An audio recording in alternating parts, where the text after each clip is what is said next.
Welsh Government and First Minister on a wide range of subjects, including the UK Government's international trade policy.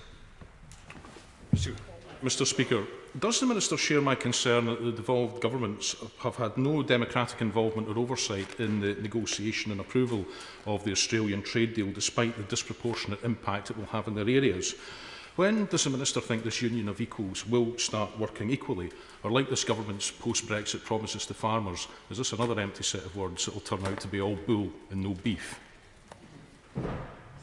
Well, thank you, Mr Speaker. I won't surprise the honourable gentleman that I don't actually agree with his comments that he makes. We have engaged devolved administrations and numerous other stakeholders during the whole course of the various free trade agreements which have been reached, and in particular the Australia trade deal. And I think it would be nice if we could possibly reach some kind of consensus between us about the opportunities that these trade deals offer not only businesses in Wales but also businesses in Scotland. We now come to Shadow Secretary of State Newbury. Thank you very much indeed, Mr Speaker. Well, look, we all support new export opportunities for Welsh businesses, but free trade deals must also be fair. And there really is widespread concern that this proposed deal with Australia will disadvantage Welsh farmers because they will be forced to compete against producers with lower animal welfare and environmental standards. So I'll ask him again now, if the Secretary of State is unable or unwilling to protect our farmers, why won't he let Welsh Government ministers take part fully in trade talks so they can stand up for them instead? Well, the Honourable Lady makes some interesting points, and of course we have involved numerous stakeholders in the preparation of these deals, and that includes Welsh Government, and it includes actually some very positive responses from farmers in Wales who, by a majority, voted in favour of leaving the European Union back in 2016, and they accept, as I do, that there are numerous opportunities, and we built into this process some protections, a 15-year transition period, as well as taking note of the fact that the Australians themselves so they can't even fulfil their existing markets, let alone start flooding ours. Mr Speaker, it's not just selling out our farmers. Today, this government is choosing to bury its head in the sand and pass up the last opportunity to renew vital steel safeguards. So with our industry now dangerously exposed to cheap imports, and with the news that a deal is now imminent which will grant exemption to EU exports going to the US, our steel exports are now going to be desperately trying to compete. And so I would ask the Secretary of State, what will he now do to ensure that his government negotiates a similar deal which will protect our steel exports and enable them to enter the US without tariffs? And how soon can we have news on this? Well, thanks, Mr Speaker. The Honourable Lady and colleagues actually across the House have been resolute champions of the steel industry in Wales. I hope UK Government support of Selsa and Cardiff back at the beginning of the pandemic is an indication that we too are prepared to put our money where our mouths are as far as supporting the industry for all the reasons that she's rightly highlighted. I think it would be rash of me to predict what the statement or announcement might be around this, other than to say that I expect it later on today. So she should, and as indeed colleagues across the House, get clarity on this before close of play today. There have been several instances in recent weeks where UK Government ministers, including the Secretary of State for International Trade, have dismissed concerns from the agricultural community regarding food standards in this trade deal, and especially Australia's position on animal welfare. Can the Secretary of State explain to Welsh farmers how the UK Government will ensure fair competition and that imports from Australia will always match those expected of Welsh farmers?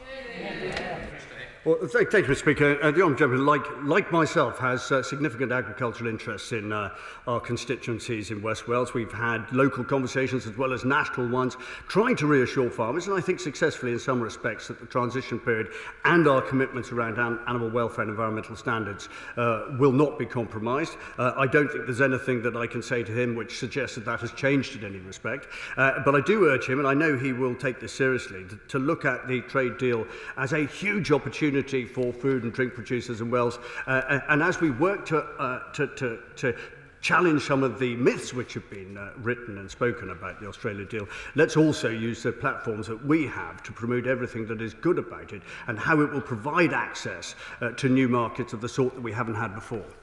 Jessica Bolton. Thank you very much, Mr. Speaker. As my right honourable friend said, this government's got until tonight to step in and temporarily retain crucial steel import safeguards to protect our steel industry from cheaper foreign imports. And still no action from the government. I hear what the Minister says, but we'll be waiting with keen interest.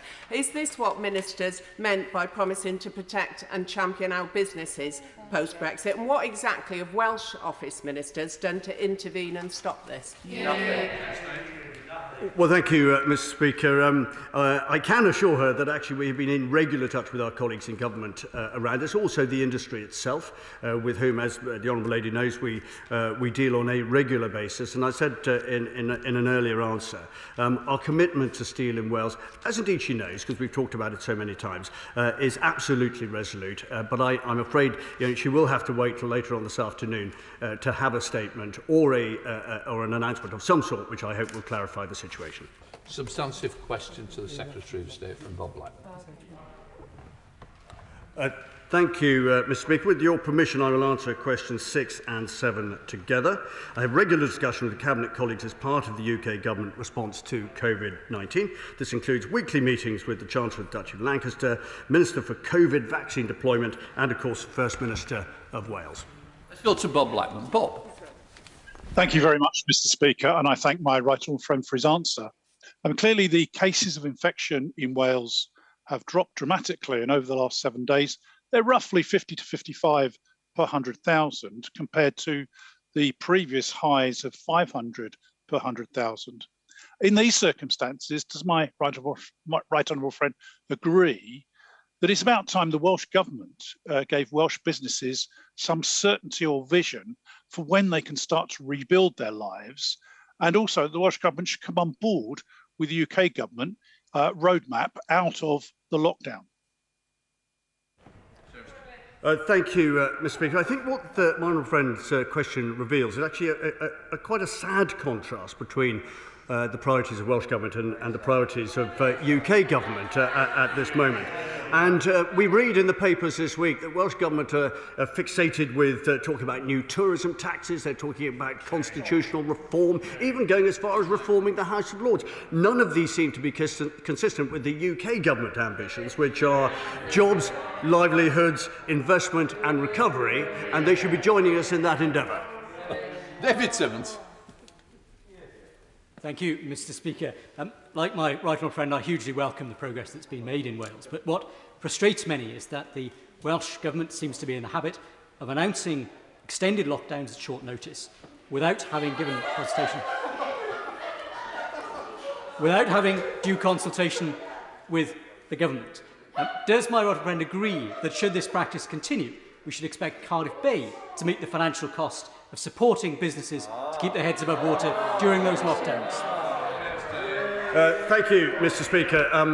I noticed the laughter stopped at the moment that the Honourable Gentleman raised that particular question. I think, again, what I would say is what I've often said from the dispatch box here, that actually certainty is really crucial in all of this. I've always preferred a UK-wide response to COVID, whether it's in whatever respect that might come, because it inspires confidence and it inspires compliance. And I think that some kind of further indication from Welsh Government as to the unlocking process for businesses in Wales is overdue, and I hope very much we will hear more shortly.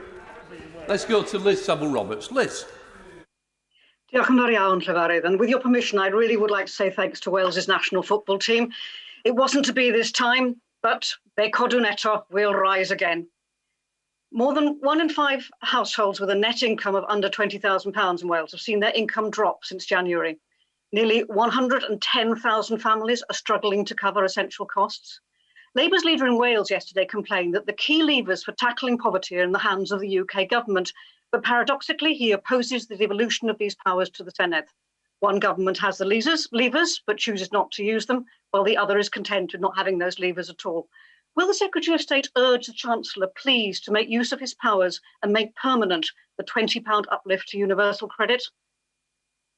Secretary of State. Thank you, Mr. Speaker. I'm absolutely happy to confirm, as I always do from here, that the Chancellor is very focused on making sure that levelling up means exactly that, that economic recovery means exactly that, that nowhere gets left behind, and that every decision that we take in government, in any department of government, is always taken through the prism of levelling up and indeed equalising opportunity, job life chances across Wales. That's been a really transformational development during COVID, and I very much hope the Honourable Lady can join me in congratulating the Chancellor on the work that he's done. Let's go back to Liz Summer-Roberts. Liz. Nonetheless, I'm sure for those families, £20 would make a lot of difference. Nonetheless, last week I presented a bill to devolve the management of the Crown Estate and our natural resources in Wales to Wales. Scotland gained these powers in 2017, and now they're reaping the benefits of green offshore wind revolution. I'm sure he's aware that the value of the Crown Estate's remaining seabed assets, which include those in Wales, has more than doubled over the past year to more than £4 billion. Does the Secretary of State for Wales agree with me that Wales deserves equal treatment with Scotland as regards control over our natural resources? Well, thanks, Mr. Speaker. We, of course, can confirm that I have conversations with the Crown Estates, their developments off the, or their proposals as far as offshore floating wind off the West Wales coast, I think are extremely welcome. Where I think that I am in some form of disagreement with her, and she won't be remotely surprised by this, is that in order to achieve success in the renewable sector, somehow we always have to go back to powers and further devolution. Of all of the conversations that I've had with industries, sectors, individuals, voters, you name them, across the whole of the last 18 months, and including and in particular the Senate elections, not one single person urged me to follow the route that the Honourable Lady has just set out. Of course they urge us to pursue our renewables agenda. That's what we're doing it. We're doing it as far as we can as a UK-wide endeavour, because that is the way that we'll get to our targets the quickest. Question number 10. Thank you, Mr. Speaker. UK Government's Vaccine Task Force has been the foundation of the success of our COVID-19 vaccines programme. The research, development, acquisition, manufacture, payment and UK-wide distribution supported by UK Armed Forces has demonstrated beyond doubt the value of our United Kingdom. Suzanne. Thank you, Mr. Speaker. Can my right honourable friend give an indication of just how many vaccines the UK Government has now supplied to the Welsh Government and the NHS in Wales so they can continue to roll out this triumphant United Kingdom achievement where I'm reliably told my constituency in Dudley Borough are leading the way? Very grateful for the Honourable Lady's question. To date, UK Government has delivered over 3.8 million doses of vaccine to Welsh Government, free of charge, as absolutely should be the case. And I think that of all of the many examples that we could stand here and list about the strength of the Union, the value of the Union, and where it has been such a reassuring force in the last 16 months, it is the success of this UK-wide vaccine programme is probably the best example that we can ever turn to. And I'm very grateful for the fact given an opportunity to say so again. Later. Question 11, Mr. Speaker. Mr. Speaker, we work very closely with the Department for Transport and share the view that the safety of staff at the DVLA is paramount. And that is why the DFT has implemented weekly COVID testing for everyone, hired more than 30 new cleaners and installed thermal imaging cameras to carry out temperature checks on all people entering the building. Thank you, Mr. Speaker. I'm glad to hear that the Minister is so in touch with the DVLA, but can I enlighten him on an issue? A staff rep at DVLA has been subjected to a tirade of online abuse for standing up for colleague safety. Much of this abuse has been shared on social media accounts of some DVLA managers. The DVLA are refusing to remove an online petition which includes threats to the safety of this rep. So will the Minister join me in condemning this abuse and also encourage, in his conversation with the Department of Transport colleagues, to not only distance themselves from this abuse, but to ensure that the DVLA remove all the abusive contact immediately? Well, Mr. Speaker, I'm not aware of the specific examples, but I'm happy to join the Honourable Lady in condemning all kinds of online abuse against absolutely anyone. I've been the victim of online abuse myself. I'm sure the Honourable Lady has. I assume that most of us have, and I would never ever support the abuse of anyone online, whatever their views or their position in some form of industrial dispute. I would just gently point out, though, that there are 60,000 items received by the DVLA every day which have to be dealt with in person. Many of them are coming from the most vulnerable members of society, so I hope, notwithstanding the issues around online abuse, that the PCSU will quickly draw this dispute to a close. Let's go to Caroline Hanson. Thank you, Mr. Speaker. Question 12. Mr. Speaker, inward investment is central to the UK's government's mission to level up the UK economy. And last year, Wales attracted 5% of all inward investment projects into the UK, creating over 1,500 new jobs, safeguarding almost 7,000. And this strong performance will be boosted by the Welsh Trade and Investment Hub in T. William Morgan, which I was pleased to be able to visit last week. Mr. Speaker, and I thank my honourable friend for his answer. Visitor destinations in Wales, like Eastbourne, are set for an unprecedented staycation summer this year. But to secure the long-term recovery of the sector and to remain internationally competitive, fully realise the power of the visitor economy, the 5% VAT cut is key. Would he make representations to the Treasury to that effect? Mr. Speaker, I think the 5% cut in VAT for the hospitality industry has been a boost to tourism businesses across the whole of the United Kingdom, including in Eastbourne, and certainly it has benefited many of the businesses which I have had the pleasure to visit in Wales, such as the Slate Museum at Llanberis, the Zipwire at Penrhyn, or the Surf Snowdonia at Dolgarrog. There are fantastic opportunities to go on holiday to North Wales, South Wales and even to Eastbourne as a result of the cut in VAT, and I hope honourable members will take advantage this summer. Shadow Minister Gerald Jones. Thank you very much, Mr. Speaker. The Welsh Labour Government's business support funding has been a lifeline to so many Welsh companies throughout the pandemic. Indeed, there are businesses that have been able to stay afloat solely because of the emergency grants and loans that they have received. But this business support is under threat due to this Conservative government's determination to make decisions about post-EU funding here in Whitehall instead of working with the newly elected Welsh Government. So will the Minister urgently reconsider this approach to the ending of 20 years of Welsh decision-making on these issues in order that businesses can have the confidence that these vital Welsh Government programmes will have the funding to continue in the future? Well, Mr. Speaker, I welcome the point made by the honourable gentleman, because it is absolutely true that the £3 billion which the UK government gave in support to businesses in Wales has been hugely beneficial and ensured that those businesses survived, along with the £8.6 billion extra which the UK government delivered to the Welsh Assembly government. And I think that that commitment, those billions of pounds, demonstrate the enormous commitment of the UK government towards Wales, and I can assure him that the new Shared Prosperity Fund and the Levelling Up funds will continue to support Welsh businesses, and of course we look forward to working with Welsh Government to ensure those funds are well spent. Alex Davis-Jones. Mr. Speaker, the Minister will be aware that last week the Lloyds Banking Group announced the closure of 44 branches across England and Wales. For communities like mine in Pontypridd and Taffili, these banks provide a vital service for residents and are important local employers. Can the Minister therefore confirm exactly what conversations he's had with the Chancellor about encouraging banks to remain open in Wales to protect these vital local jobs and services? Mr. Speaker, I've certainly had discussions with Lloyd Bank in my capacity as a constituency MP about closures. We do not, of course, have the power to prevent independent commercial organisations from making decisions like that, but it is regrettable that banks have closed down, and obviously I'd be happy to work with the Honourable Lady, as I was last week, for example, when we visited the excellent Royal Mint in her own constituency and met some of the Kickstart workers who have benefited as a result of UK government funding. Simon Bates. Speaker, with its World Heritage Site, the Llangollen Canal and the Steam Railway, tourism is vital for jobs and investment in Clwyd South. Would the Minister agree that the Labour Welsh Government's plans for a tourism tax would be disastrous for the hospitality industry in Wales, particularly as we just come out of the COVID pandemic?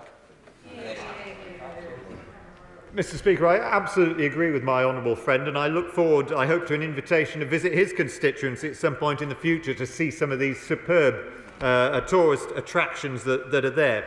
And I do agree with him. The UK government has shown its commitment to the tourism industry by cutting VAT down to 5%. The Welsh Labour government want to implement a tax on the tourism industry at a time when it is at its most fragile. The UK government will always want to level up the economy. Welsh Labour will always want to levy taxes. Wendy Chamberlain.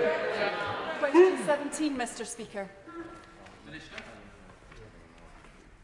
Mr Speaker, I have regular discussions with Welsh Government and the Business Secretary on a wide range of subjects, such as the impact of legislation on Wales. This bill will ensure that any unnecessary and unclear barriers imposed on accessing professions, both for overseas qualified professionals and UK nationals, including those in Wales, seeking to become qualified, are removed. Wendy Chamberlain. Thank you, Mr Speaker. Now, the bill allows the Secretary of State to exercise powers concurrently over areas where Welsh ministers normally exercise power. Right. Would the Minister therefore agree that the devolved administrations should be able to revoke these measures if they decide it is necessary in the future? Well, Mr Speaker, the UK Government has shown its commitment to devolution on numerous occasions, and it's always willing to work with the Welsh and Scottish and Northern Irish administrations. But at the end of the day, this bill is about ensuring that people, highly qualified professionals in her own constituency, are able to work anywhere in the United Kingdom, and I would have thought that that is something that she would support. Ruth Jones. Question 18, Mr Speaker. Minister. Mr Speaker, I recently had the pleasure of visiting the Mortalised Tidal Energy and Pembroke Dock Marine Initiative, both of which are part of the growth deals. And later this year, we will bring forward a net zero strategy and hold an auction for up to 12 gigawatts of renewable energy funding. Ruth Jones. Thank you, Mr Speaker. The newly re-elected Welsh Labour government has wasted no time in getting to work and is committed to building greener homes, hospitals and schools, which will develop new green jobs in a radical transition to a zero-carbon Wales. So will the Minister join me and the people of Newport West in welcoming these Welsh Labour Government commitments to build on its investment in Wales? And what lessons does he think the Westminster Government can learn from these green, ecologically sound plans? Minister. Mr Speaker, of course I welcome Welsh Government commitments to support green energy and to support green jobs. And I can assure the Honourable Lady that I and my right honourable friend will want to work with Welsh Government in furthering the same. These are issues that we can agree on, and that's why we have demonstrated that commitment through the £21.5 million going to the South Wales Industrial Cluster. And the £15.9 million going to Meritor, or Lucas Girlings, as she and I will remember it, for electric powertrain integration, something that will help many members of our own constituency. Question 19, Mr Speaker. Thank you very much, Mr Speaker. I've recently been corresponding with the Archbishop of Canterbury regarding the Bishop of St David's ill-advised and divisive comments on Twitter. I'm sure we all agree that our religious leaders should promote tolerance and inclusiveness, and I'm pleased that the Church in Wales has apologised for the Bishop's intemperate language. Thank you, Mr Speaker. I'm very supportive of the actions taken by the Secretary of State involving the Bishop of St David. But does he agree with me that this issue of intolerance towards those who hold conservative views is becoming more widespread throughout academia and public life, and that we need concerted efforts to address this? Well, thank you, Mr Speaker. As my honourable friend knows, it appears that this sort of trolling habit is not exclusive to the Bishop, sadly. Professor Lloyd Llewellyn-Jones has also been busy dishing out abuse. His most recent contribution was describing Conservative voters as the lowest form of life. And I cannot help but think, I cannot help but ask what the Professor would have done, how he would have reacted if any of our colleagues had described university academics as the lowest form of life. It would have been as outrageous for us as it is for him, and I very much hope that Cardiff University will follow the example of the Archbishop of Canterbury and deal with this promptly. Chris Whitty. Number 20, sir. Thank you, Mr Speaker. We've committed £2 billion to Network Rail for the current control period. Close to £60 million has been committed to upgrade Cardiff Central Station, £76 million to electrify the Severn Tunnel. More locally, the Cambrian and Wrexham-Bidston lines, stations in Bow Street and St Clears are also set to receive additional funding. Chris Elmore. Mr Speaker, in a previous answer, the Secretary of State said that the UK Government's priority was investment. That clearly isn't the case with Welsh Railways. We have more than 11% of the track and not even 2% of funding over the last decade. It has, Mr Speaker, been a lost decade of Welsh railway infrastructure. The Minister needs to set out quickly with DfT officials how he's going to address this lack of investment and ensure that the Welsh Railway gets the investment it deserves.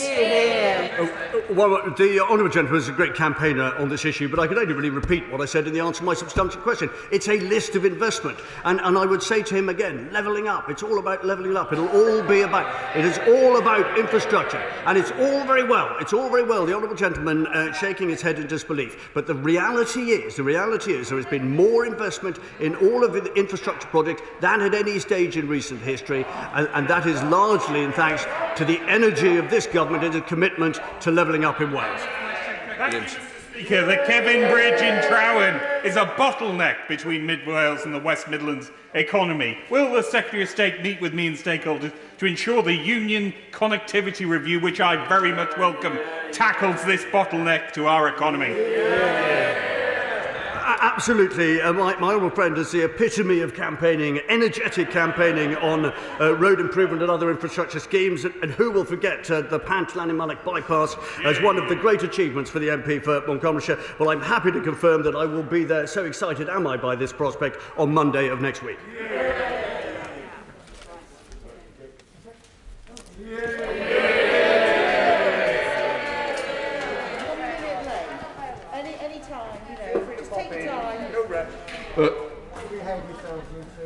Before we move to Prime Minister's questions, I would like to pay tribute to a member of my staff who is retiring today from the House of Commons after 28 years' service. Ian Davis, who took part in his final Speaker's procession earlier, joined the House service in October 1993, having served in the Army across the world for 24 years, which included the overseeing of a field hospital in northern Saudi Arabia during the First Gulf War. On his retirement as Band Sergeant Major in the Scots Guards, Ian, a gifted musician who plays the French horn and violin, came to the Commons to be a senior doorkeeper around the chamber. He joined Speaker Michael Martin's team in my office in 2001 as the train bearer, which is how he is dressed today before the promotion to the Assistant Secretary to the Speaker in 2011, which is the role he has held until now. Ian's military discipline, his can-do attitude, his friendship, his sense of humour, expertise will be sorely missed by my team and particularly by me. I've got to say, it's not an easy job to become Speaker, but the one thing that was easy for me was knowing that Ian Davis was there to advise me and the Speaker's Secretary on the way that we've gone. And I cannot thank Ian enough for the support and the help that he's given me personally, as well as the office. And of course, Ian was in the Scots Guards, so was his father, so he's got a great history in serving this country. After 52 years of public service and MBE for services to Parliament, Ian, I would like to wish you all the best and a very happy retirement with Linda back home on the Isle of Wight. The Isle of Wight's gain is the Commons' loss. Thank you for everything, Ian. Well done. Thanks, Ian.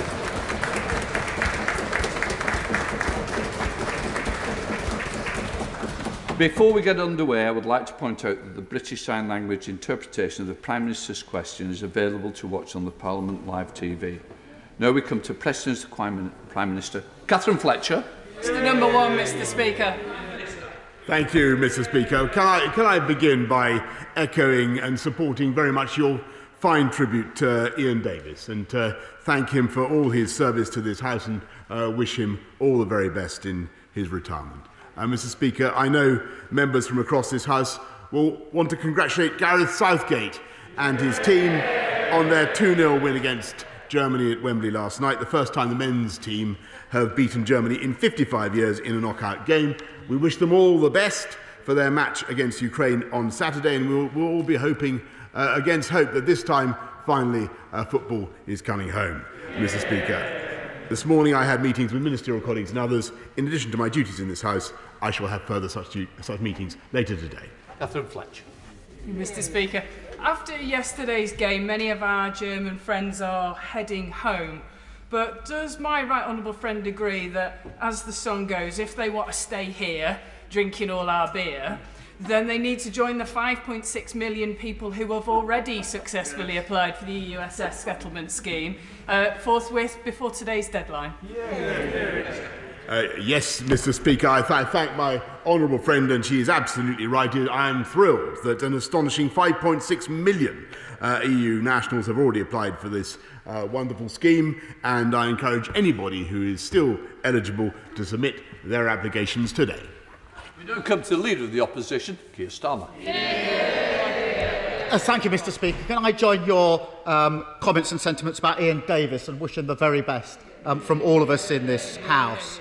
Can I also congratulate the England team for yesterday's performance? Having been at Wembley for the Euro 96 semi-final and experienced firsthand the agony of that defeat, yesterday's result was truly incredible. And I know the whole House will wish the team the very best of luck on Saturday. The whole House will wish them the best of luck on Saturday, I'm sure.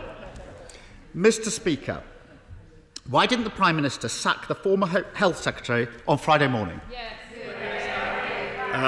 Mr. Speaker, I read the story in common with you and everybody else on Friday, and we had a new Health Secretary in place by Saturday, Mr. Speaker, which I think, given that we have a pandemic, I think to move from one Health Secretary to the next with that speed was fast, Mr. Speaker, but it wasn't as fast as the vaccine rollout, Mr. Speaker, which is now going so fast that we've done in this week half of the under 30s, Mr. Speaker, have now had their first jab, and that is speed.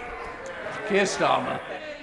Mr. Speaker, what a ridiculous answer. The Prime Minister must have been the only person in the country who looked at that photo on Friday morning and thought that the Health Secretary shouldn't be sacked immediately. On Friday, the Prime Minister's spokesperson said, quote, "The Prime Minister considers the matter closed." Minister after minister were then sent out to defend the indefensible. It was briefed that the Prime Minister was quite happy for the Health Secretary to stay in his post. So, can the Prime Minister clarify, now he's got the chance, did he sack the Health Secretary or at any point ask him to resign? Yes or no? Mr. Speaker, the Honourable Gentleman will notice that the Health Secretary has changed in the last 5 days.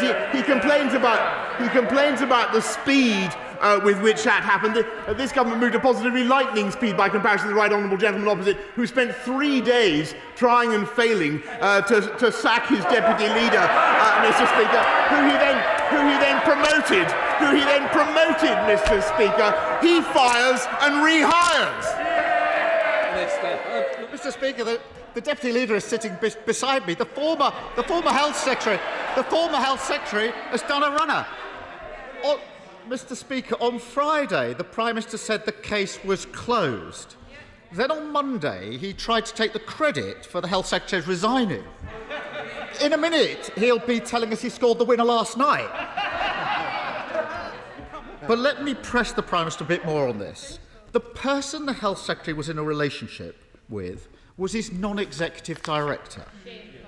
Let me remind the House, according to the government's own guidance, one of the roles of a non-executive director is to challenge the Secretary of State and the department, to challenge them. And they receive taxpayers' money for doing so. So from the offset, it was blindingly obvious that there was a conflict of interest here and a whole host of unanswered questions. Why on earth did the Prime Minister judge that this matter was closed on Friday morning? Mr. Speaker, I hesitate to accuse the Right Honourable Gentleman of repeating his question. I observe that the non-executive director in question is also no longer with the department. And what the continuity, Mr. Speaker, is that department is getting on with the fastest vaccine rollout of any European country. And I'm proud to tell this House that this week, I can tell you what's happened just in the last few days. This country has actually overtaken Israel in the proportion of people we have vaccinated, Mr. Speaker. And I think he might pay tribute to the Health Department for that achievement. Yes, Starmer. So, Mr. Speaker, let me get this right. The Prime Minister was happy to keep a Health Secretary in place during the pandemic who he not only thought was absolutely hopeless, but he also knew had broken the rules and was in a relationship with somebody he was employing at taxpayers' expense. It doesn't sound like case closed to me. And I know the Prime Minister is keen to sweep this under the carpet. But let me tell the Prime Minister why this matters. Millions of people made huge and very difficult sacrifices to follow the rules that his Health Secretary had introduced. Prime Minister, take the case of Ollie Beebe. I'm sorry, you might want to listen. Ollie died of leukemia on the 5th of May, the day before the photo of the former Health Secretary was taken. Ollie died, like so many other people in this pandemic, with his family and friends unable to spend time with him. When he was in hospital, he begged to see his family. But following the rules, only one member of his family was allowed to see him. His mum said, "I'm livid. We did everything we were told to do. And the man who made the rules didn't. How can that be right?" So I asked the Prime Minister again, how could he possibly think this matter was closed on Friday morning? Mr. Speaker, we all share the grief and the pain of Ollie and his family and millions of people up and down the country who have endured the privations that this country has been through in order to get the coronavirus pandemic under control. And that is why we had a change of Health Secretary the day after the story appeared, Mr. Speaker. And that is why, actually, what we are doing as a government, instead of focusing on stuff going on within the Westminster bubble, we are focusing on rolling out that vaccine, those vaccines at a rate that will make sure that people like Ollie and his family do not have to suffer in the future. And I'm proud to say, as a result of the efforts made by the NHS, by the Department of Health, by July the 19th, we will have vaccinated everybody. Every adult over 18 will have received one jab, and everybody over 40 will have received 2 jabs, Mr. Speaker. That is the priority of this government, and quite right too.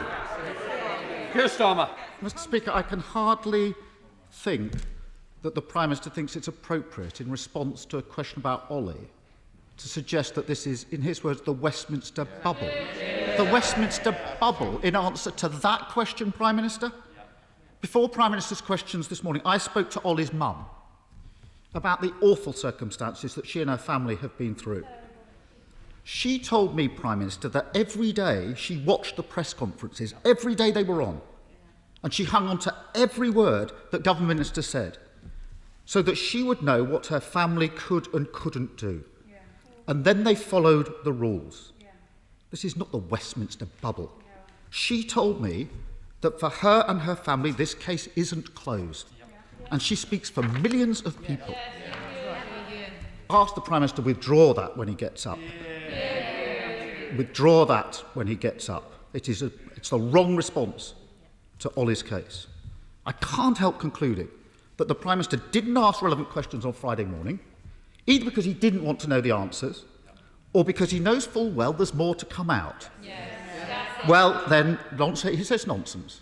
So I asked the Prime Minister, in response to his muttered nonsense, when he declared the case closed on Friday morning, had he asked the Health Secretary if he'd broken any other rules? Yes or no? Mr. Speaker, let me be absolutely clear with the right honourable gentleman, and I think the whole House and the whole country can see that we have a new Health Secretary in place, and have had one since the day after the stories appeared, and that was entirely right, and that was the right response to the situation. And he is, of course, he's right in what he says about the sacrifice made by families up and down the land. But the best response, in my view, to their grief and their pain and the sufferings that they have endured is to get on with a new Health Secretary, which is what we have, and with all the energy and application that we have, to roll out those vaccines and allow the people of this country to work forwards towards Freedom Day, which I devoutly hope will come on July the 19th. And never let it be forgotten, Mr. Speaker, that if we'd followed the advice of the right honourable gentleman, that would not be possible, because it was under his proposals that we would have stayed in the European Medicines Agency and been unable to deliver the vaccine rollout at all. Yes, Starmer. Mr. Speaker, I really think that having failed to sack the former Health Secretary, he really is trying to take credit now for the fact that we've got a new Health Secretary. So, Mr. Speaker, well, he wouldn't be there if the Prime Minister had his way. The matter was closed. So, Mr. Speaker, it's no questions asked by the Prime Minister on Friday and no questions answered today. Yeah. There's a pattern here. Yeah. When Dominic Cummings broke the rules by driving to Barnard Castle, the Prime Minister backed him. Yeah. When the Housing Secretary unlawfully approved a £1 billion property deal for a Tory donor, the Prime Minister backed him. When the Home Secretary broke the ministerial code, the Prime Minister backed her. And when the Health Secretary broke COVID rules, the Prime Minister tried and wanted to back him too. Every time it's the same old story. Isn't it the case, Mr. Speaker, that while the British people are doing everything asked of them, it's one rule for them and another rule for everybody else?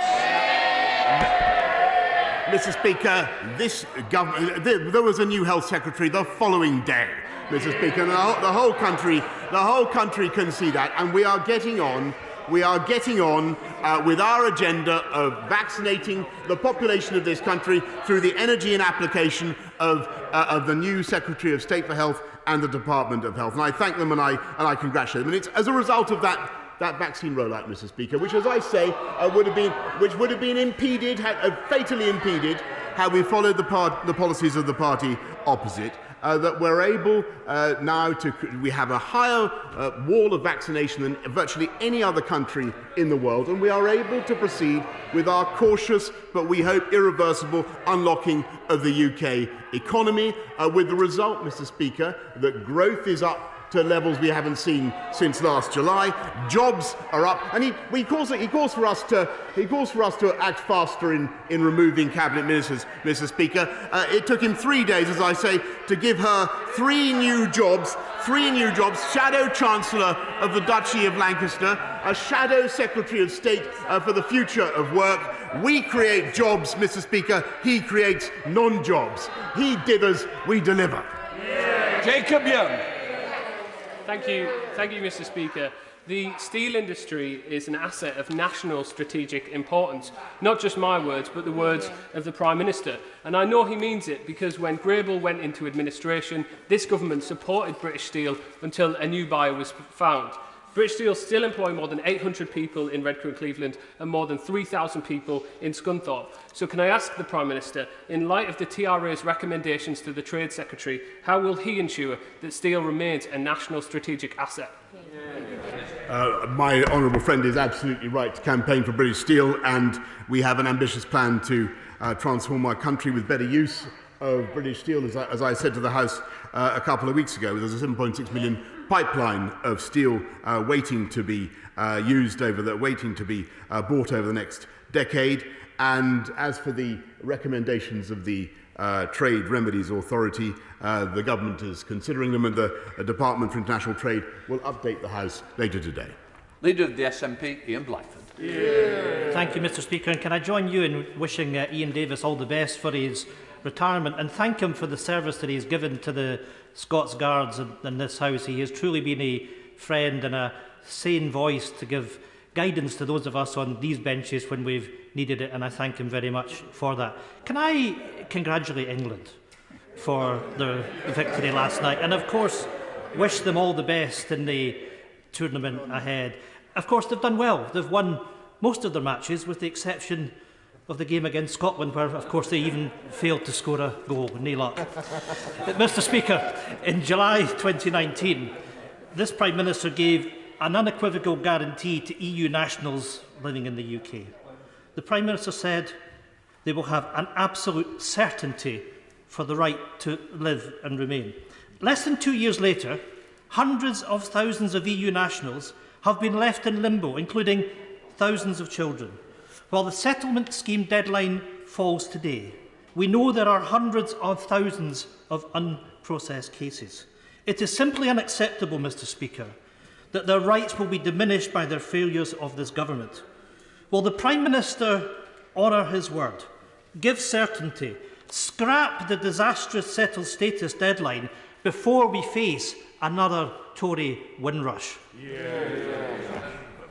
I thank the right honourable gentleman, and I'm just to repeat what I said to my honourable friend earlier. I think it's fantastic that 5.6 million people have applied. We are processing all the applications as fast as we possibly can, and clearly the most important thing is for anybody who still hasn't applied to get their application in today. In Blackford. Thank you, Mr. Speaker. But the issue is there is a backlog of hundreds of thousands of cases because of delays on decisions. Mr. Speaker, overnight, thousands of our friends and neighbours could become illegal immigrants. They are living in fears for their jobs, their families and their livelihoods, all because this Prime Minister won't keep his word. We know all too well the experience of this government's Home Office. Dawn raids, vulnerable people deported, a hostile environment for the Windrush generation. Scotland's message to EU citizens is you're welcome here. We want you to stay. This is your home. But this UK government is causing EU citizens untold stress. One woman who has been in the UK for 44 years says that she feels suicidal. Another says she feels like a third-rate citizen. So, Mr Speaker, this is shameful. Will the government now do the right thing? Scrap the deadline and introduce automatically granted settled status? Or will the Prime Minister's legacy be the ridiculous removal of NHS staff, our local community workers, our teachers and many more who have made their homes here? Mr Speaker, it's obvious from the statistics I've already quoted that this is an outstanding success because we've had huge numbers of people applying. And, of course, if there are people still who have to apply, and there's been several extensions of the deadline, it's 5 years now since the Brexit referendum. We've funded 72 organisations to help vulnerable EU citizens to understand what their rights are, to make the applications. Anybody applying within the deadline will, of course, have their case dealt with, and I urge them to get on with it. Let's go to Henry Smith. Henry. Thank you very much, Mr Speaker. I pay tribute to the government for the world-leading COVID-19 vaccination programme. And can I encourage my right honourable friend and the government to press ahead with allowing those who are fully vaccinated greater international travel to save as many aviation and travel sector jobs as possible and help regrow our economy? I thank my honourable friend and I congratulate him on his long-standing campaign for the justified campaign for the aviation sector, and that's why we've invested £7 billion already to support aviation since the start of the pandemic. But obviously what we hope is that the vaccine rollout programme, the double jabs programme, will enable people to start flying and really give that industry the prospect of a long-term sustainable recovery. Let's go to Caroline Lucas. Caroline. Thank you, Mr Speaker. Today, the Environmental Audit Committee, of which I'm a member, has published a report calling for transformational change in the government's approach to restoring nature. And it's not just about the 15% of UK species that are threatened with extinction, the cuckoos, the kittiwakes, the turtle doves, but the ebbing away of so much of our natural world. The Conservative chair of our committee says that government policies too often remain, and I quote, grandiose statements lacking teeth and devoid of effective delivery mechanisms. So I want to ask the Prime Minister something very specific.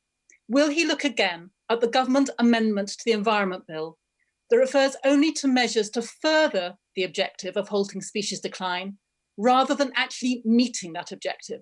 A one-word change from furthering to meeting would make a world of difference by introducing the legally binding target to halt biodiversity loss by 2030 that his government has promised. So will he do it? Will he make that change? Yes or no? Mr Speaker, this government is committed not just to halting, but to reversing biodiversity loss, not just in this country, but around the world. And she can see that from the conclusions of the G7 summit and everything that the government does to promote biodiversity across our country. Thank you, Mr Speaker. Over the last few years, we've seen the proliferation of hate speech, harmful content, anti-vaccine conspiracy theories on social media. In response, the government has published its world-leading draft online safety bill. Can the Prime Minister say when Parliament will be given the opportunity to start the scrutiny of that draft bill? Prime Minister. The bill's been published in draft form, and a pre-legislative scrutiny will start as soon as a joint committee has been established. And I'm given to understand from my right honourable friend, the Chief Whip, that my right honourable friend may be in a position to serve with advantage in the scrutiny of that bill. Catherine McKinnon. Thank you. We all know that great sport starts at the grassroots, whether that's football or swimming, and we all need help and encouragement to live healthier lives post-pandemic. Yet since last March, over 400 leisure and fitness facilities have permanently closed, including our much-loved swimming pool in West Denton, and many thousands more are under threat. So will the Prime Minister do two things about that today? Expand and extend the National Leisure Recovery Fund to fund these much-needed facilities, and back Newcastle's bid for the Outer West Leisure Centre from the Levelling Up Fund. Everybody deserves a chance to live a healthier life and one day perhaps to play or swim for their country. Well, I thank the honourable lady, because I think that it was a great question, and she's absolutely right to champion grassroots sport and what it can do for young people and for the health of this country. I certainly hope that the centre she champions will be successful in the Levelling Up Fund, but obviously I can't control that myself. She must make that case herself. But I'm wishing her every possible good fortune. At the top first. Thank you, Mr. Speaker. In Rochester, we are incredibly proud of our long-standing creative arts community and the contribution it makes to the Medway towns. So it has come as a huge blow that the Board of Directors at the University of Creative Arts have decided to close the Rochester campus after its 135-year history in the town, having inspired some of our most successful artists and designers, such as Dame Zandra Rhodes, Karen Millen and Tracy Emin. Does my right honourable friend agree that the university's plan to close the site at such a difficult time for the sector will be detrimental to our levelling up agenda locally, but also to the opportunities for so many working class kids in Medway, for who this campus has always provided an instrumental route into further and higher education? I thank my honourable friend. She's right to campaign for higher education, particularly in her constituency, and I know that she's been engaged with university leaders on the ground in Rochester, and I'm sure that they will have listened carefully to what she has to say. Thank you very much, Mr. Speaker. On Friday, I visited David McCutcheon, the Chief Executive of Bullet Express, which is a haulage firm in the Baillieston area of my constituency. Everybody in this House knows that there have been huge problems with a shortage of HGV drivers in this country, and that's only been compounded further by Brexit. So I've got a simple question for the Prime Minister. Why can't we add HGV drivers to the UK shortage occupation list? Mr. Speaker, I'll certainly look at what he's proposing, but I think the most important thing is to get our entire workforce back at work, and there are currently millions of people still on furlough, and of course there are labour shortages at the moment, but we need to get people back into work, and that's why we've got to continue to roll out the vaccines in the way that we are. Let's go to Sir Gurry Street. Gurry.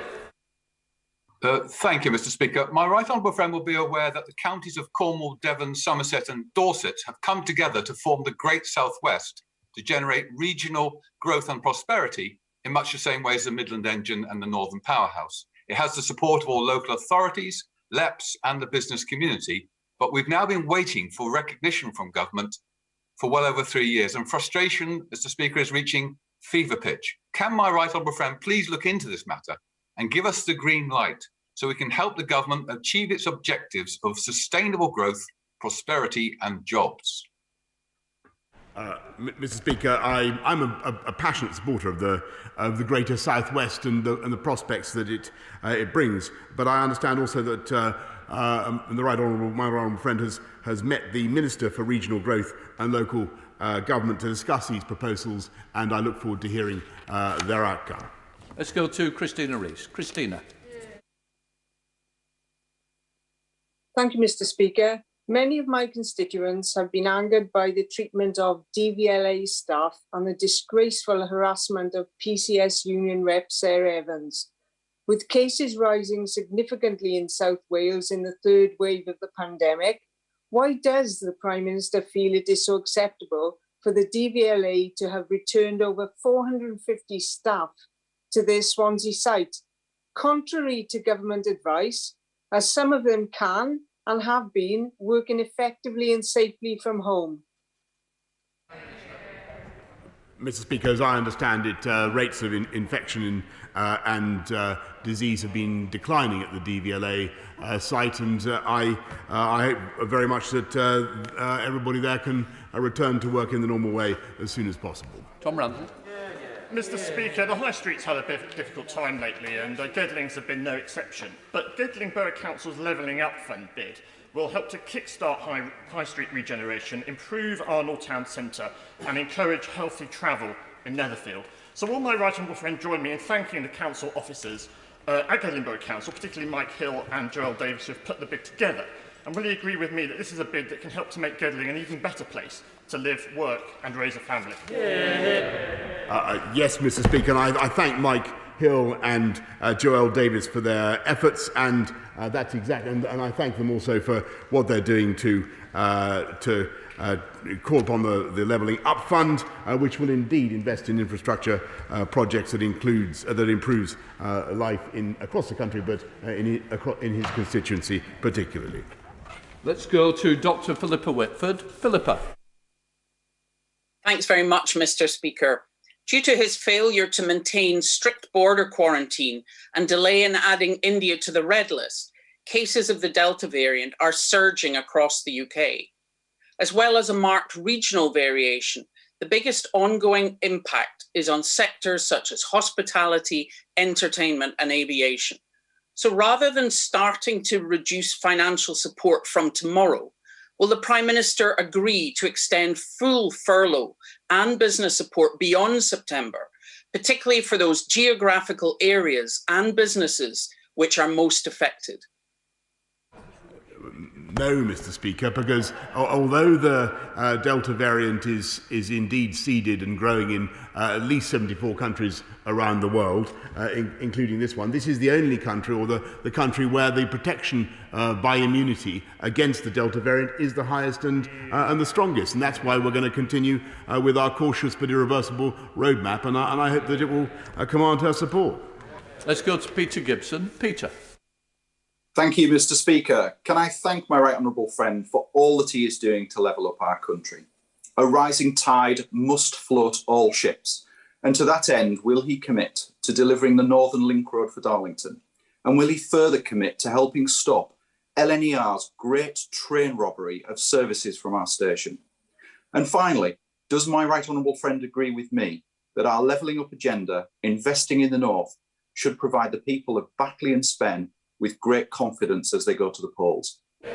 Prime Minister. Yes, Mr. Speaker, and it tells you all you need to know about the modern Labour Party, that when they heard that there was going to be an economic campus in Darlington, they called it giving up, Mr. Speaker. That's what the right honourable gentleman said, and he's totally right, by the way, to support Ryan Stevenson in his campaign for Batley and Spen tomorrow. I believe that Ryan will offer a strong local voice for change and progress in Batley and Spen. Thank you, Mr. Speaker. I'm sure the Prime Minister is delighted that the High Court in Belfast this morning upheld the government's view on the Northern Ireland Protocol. And later today, we're also expecting a joint EU-UK agreement in relation to extension of the grace period around chilled meats. So, does the Prime Minister accept that today may well be a watershed, when we can stop talking about the protocol in constitutional and identity terms, but rather the UK and EU jointly work through the genuine problems to find pragmatic solutions? And in doing so, can the Prime Minister also call for calm in Northern Ireland ahead of the marching season?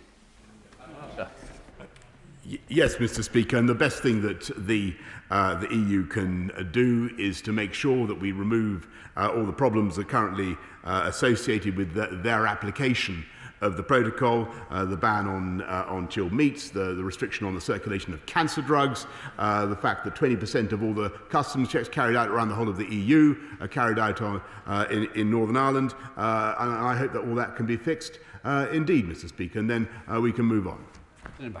Thank you, Mr. Speaker. Yesterday I was in Batley and Spen campaigning with our fantastic candidate Ryan Stevenson. He is committed to delivering the police that we need on our streets. So from Brixham to Salcombe, Batley and Spen, will the Prime Minister commit to supporting initiatives like the Councillor Advocate Scheme that was launched by my Police and Crime Commissioner Alison Hernandez? Yes, I'm a big fan of Alison Hernandez, Mr. Speaker, and I think she's doing absolutely the right thing. And to support her, we are, of course, increasing policing presence on the streets of the city. We're rolling up county lines drugs gangs, about a third of them that we've tackled so far. And we've also instituted tougher penalties for serious sexual and violent offenders, Mr. Speaker, which were opposed on a three-line whip by the party opposite. Bel Ribeiro Addy. Thank you, Mr. Speaker. We're experiencing a knife crime epidemic in London. As much as 50 people have been killed by knife crime in our city, with a staggering 17 of these being young people and one of my own young constituents. I fear that we are going to see more and more people, young people in particular, needlessly lose their lives, and with the summer approaching, more and more violence on our streets.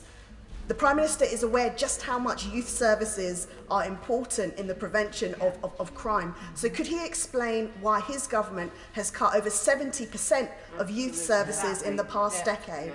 And will he pledge to do more for this city's young people, put his money where his mouth is, and reverse these disastrous cuts? Minister. Mr. Speaker, we invested in youth services and we'll continue to do so. But I think it's quite extraordinary that she continues to avoid the McCavity-like performance of the Mayor of London, who is totally failing to grip this, to reduce serious crime and to stop knife crime. There was a previous Mayor of London, Mr. Speaker, who got the murder rate down by 50% because we gripped it and we took responsibility in City Hall. I think it's shocking to see what Sadiq Khan is doing on this issue, but we will do everything we can to fill in the gap. Ian Paisley, final question. Thank you, Mr. Speaker, and can I refer to my registered interests and also associate all Northern Ireland members with the tribute you have made to Ian Davies today.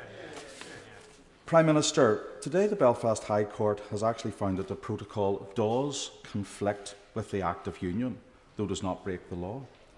That it has repealed aspects of the Act of Union which is in direct contravention to the commitments that this government has actually made to the people of this kingdom.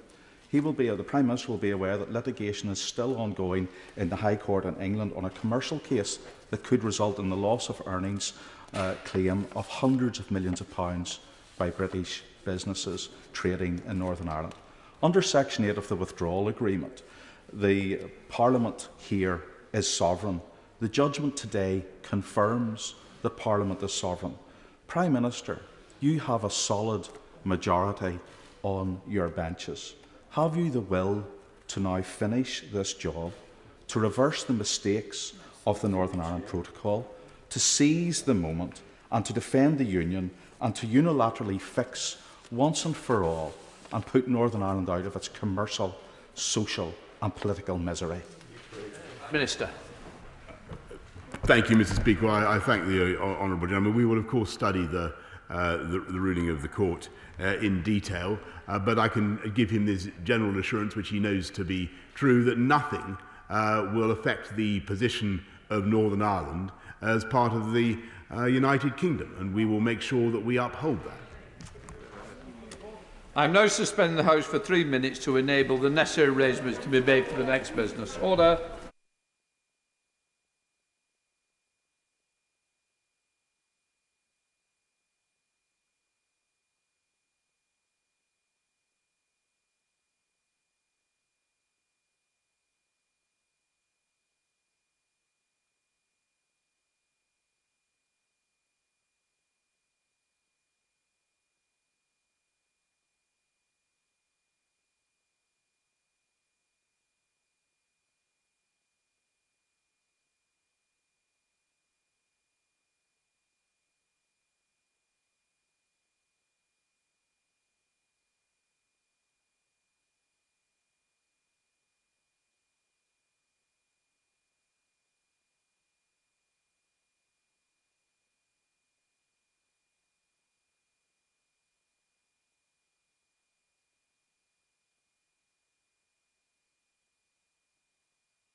Order!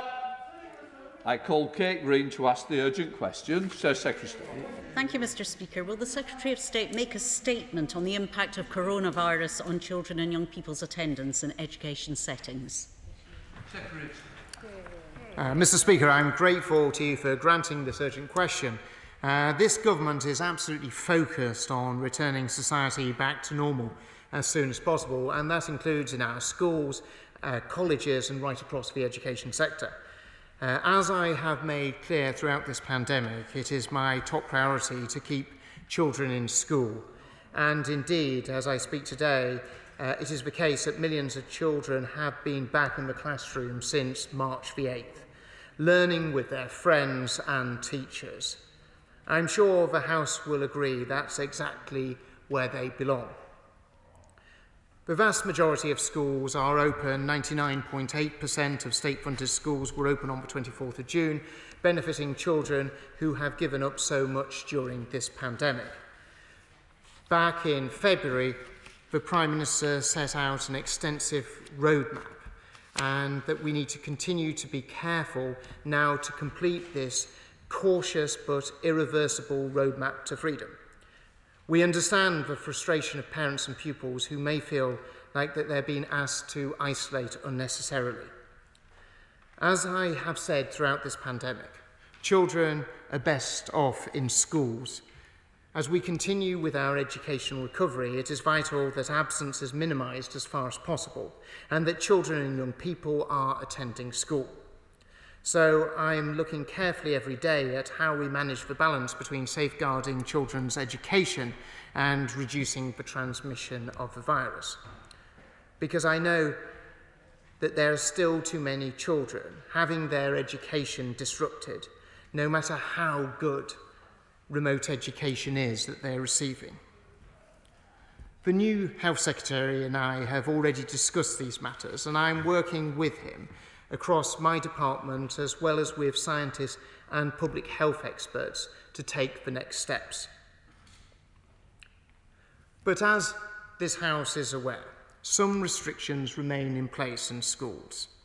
What I want to see is these restrictions, including bubbles, removed as quickly as possible, along with wider restrictions in society. I do not think it is acceptable that children should face greater restrictions over and above those of wider society, especially since they have given up so much to keep older generations safe over the last 18 months. Further steps will be taken to reduce the number of children who have to self-isolate, including looking at the outcomes of a daily contact testing trial, as we consider a new model for keeping children in schools and colleges. We constantly assess all available data, and we expect to be able to confirm plans to lift restrictions and bubbles as part of step 4. Once that decision has been made, we'll issue guidance immediately to schools. I would once again like to put on the record this government's sincere thanks to all teachers for their dedication and work at this time. My commitment to the House and to the children of Britain is that we open up wider society. We will stick, as we open it up, wider society up, we will stick to the principle that children's education and freedom comes first. Kate. Thank you for granting the urgent question, Mr. Speaker. Data published yesterday showed 375,000 children were out of school last week because of coronavirus. It's 9 weeks until the new academic year begins, but we have no idea what the Secretary of State plans to keep them in class. School leaders dread another last-minute announcement. They need time to put plans in place, and their staff also desperately need a break over the summer. The Secretary of State has briefed that the bubbles policy will be replaced with daily testing from September. Will testing take place in schools, and if so, what support will they receive to do it? Can you tell the House the results of the pilots in schools using regular testing instead of bubbles?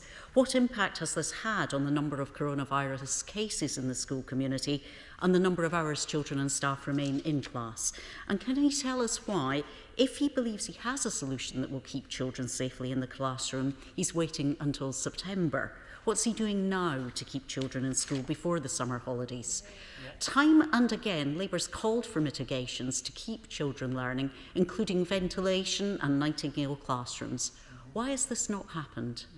Can he clarify why he abandoned the policy of masks in schools when cases were rising and masks were still required in shops and indoor spaces? Will he share the scientific evidence that led to this decision? Can he confirm that children who have to isolate over the summer and can't attend the holiday activities and food programme will still receive free meals? And finally, Mr. Speaker, can he tell us when he expects to receive JCVI advice on vaccinating older children? Does he believe that they will begin receiving the vaccine before September? Mr. Speaker, Ministers' negligence in letting the Delta variant into our country is keeping hundreds of thousands of children out of the classroom. The Secretary of State must act now or make way for someone who will. Secretary of State. Thank you ever so much, Mr. Speaker. So in terms of daily contact testing, this is something that we've been running trials on. Public Health England have been running trials on. We expect for them to report back to the Department for Health and Social Care and ourselves in the coming weeks. But we are very clear that we want to sort of action to be taken, and that is why we very much want to see the lifting of more restrictions and the bubbles within schools as part of the next step. But as the Honourable Lady and yourself, Mr. Speaker, will appreciate, that this is a decision that has to be made across government as part of the next stage of our roadmap. But we, of course, be informing schools and keeping them up to date as to that progress in plenty of time before the start of the next term. But let us not forget, Mr. Speaker, it's the party opposite. It's the party opposite that deigns to give advice. I mean, their advice was to join the European Union vaccine programme. Well, where would that have got us, Mr. Speaker? The party opposite that said it wouldn't be possible for schools to be able to deliver testing right across all our schools and colleges, yet this is what we were able to do. And actually, it's a party opposite that opposed children going back into the classroom and didn't actually support this government's efforts to ensure that children were able to get their education at the earliest possible stage. At every point, the party opposite has done everything that they can to frustrate and stop the opportunities of children being in school. Select Committee, Robert Halford. Thank you, Mr. Speaker. I thank my right honourable friend for what he's doing to try and keep schools open. But we have 300,000 children being sent home. In addition, there are 93,500 children who are missing 50% of school or more, as identified by the Centre for Social Justice this week in a hard-hitting report. We are in danger of creating a generation of ghost children denied a proper chance to climb the education ladder of opportunity. So will my right honourable friend update the guidance, look to establish mobile testing units at school as soon as possible, even before September, so as to stop the need for children being sent home? And will he also set out a plan galvanising the forces of the department, local authorities and schools as to how these 100,000 ghost children are going to be returned to school properly so that we can bring their education back to life and we don't damage their life chances for decades to come? My right honourable friend raises the important issue of those children who aren't attending schools. This is why we pulled together REACT teams, which is a combination of DFE teams, regional school commissioners, local authorities, the police, as well as, crucially, schools themselves, in terms of being able to target those children, working alongside the Supporting Families initiative that is led by MHCLG.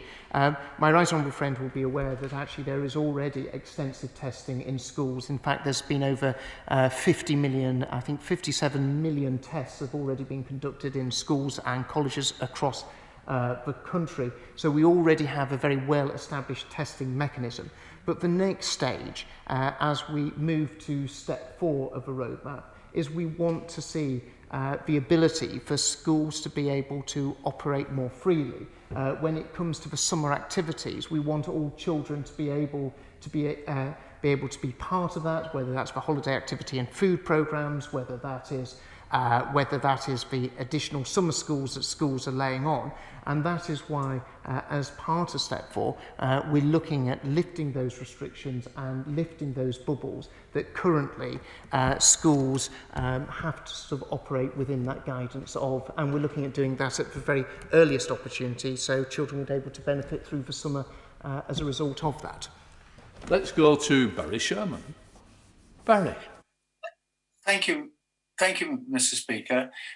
Can I say to the Secretary of State, will he stop this dither and delay?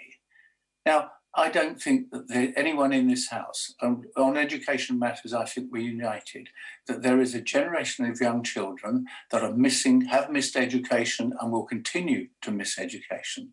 And families, parents particularly, want certainty. They want to know what the rules are and what they can expect so they can plan their everyday lives. And most of all of us who care about education know that the summer holidays coming up could be an opportunity for a vast level of national volunteers working with children to give them that support they're going to be vitally missing because they've missed so much school education. Come on, Secretary of State, take the lead, do something positive, imaginative and bold. Well, I thank the honourable gentleman for his thoughts.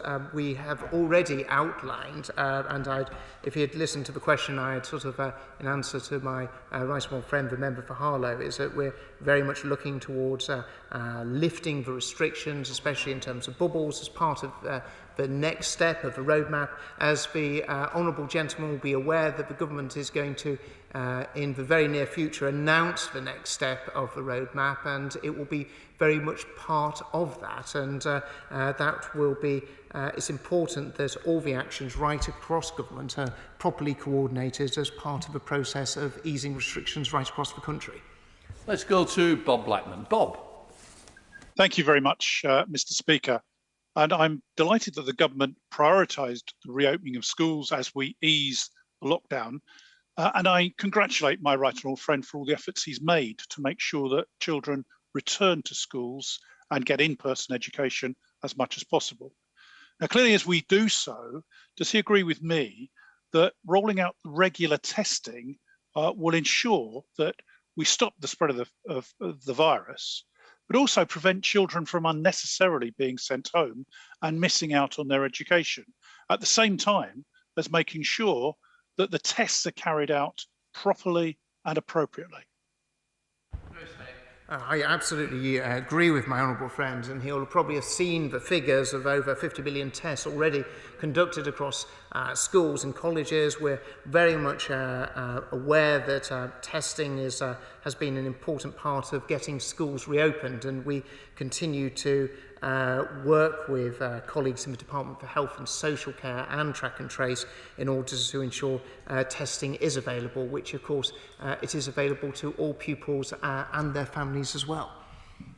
We go to Daisy Cooper. Daisy. Thank you, Mr. Speaker. The number of children missing school is rising every single day, and families are at their wits' end whilst the government is once again far too slow to react.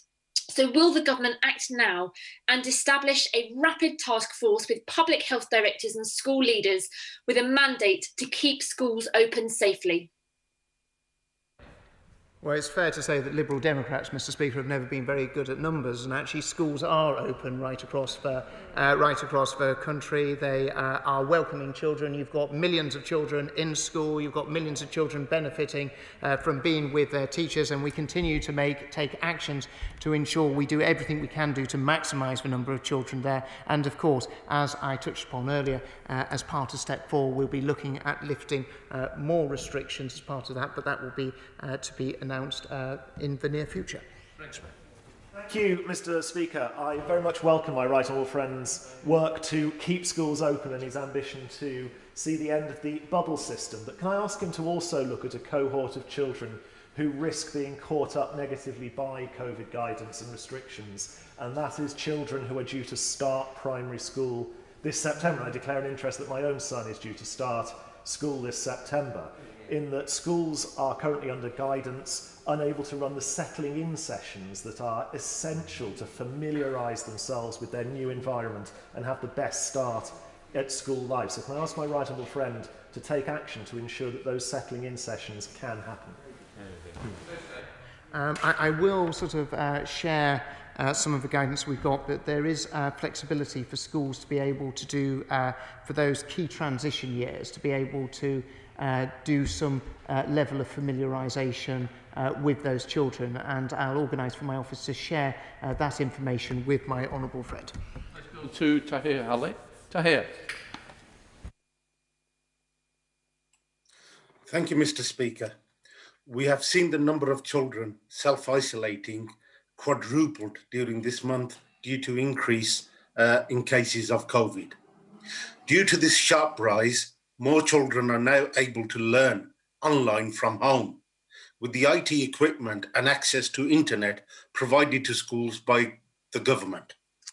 Hundreds of families in my constituency of Birmingham Hall Green have benefited from this scheme. I'm now hearing that many of these devices have either been disabled or taken back by the schools. This impacts significantly on learning, especially those that are living in poverty. Mr. Speaker, it is important that access to IT equipment is not disrupted. Therefore, will the Secretary of State ensure that the children keep the laptops and only return them when they leave school at year 6 and 11? So the investment we made in terms of IT equipment is very much there to help pupils. While it is the property of a school, we very much want the schools to prioritise the use of those laptops to actually help children from the most disadvantaged backgrounds. And I will certainly take up his point and look at more detail as to whether there's more guidance and more, a stronger steer that we can give to schools to really emphasise that point. Let's go to Dr. Neil Hudson. Neil. Thank you, Mr. Speaker. We all know that the pandemic has caused many young people to miss out on vital learning experiences, and I welcome the government's recovery strategy to help them catch up. In Cumbria, we have unique outdoor education centres such as the Blencathra Centre and the Outward Bound Centres that offer life-affirming educational experiences, both as day and residential activities, offering young people a chance to benefit from some of the vital opportunities they've missed out upon. Does my right honourable friend agree that these centres can be a key part of the solution? And will he look into his department directly supporting and utilising these assets to achieve this educational recovery? Well, as part of step 3 of the roadmap, we made it absolutely, lifted restrictions so people could do overnight residential.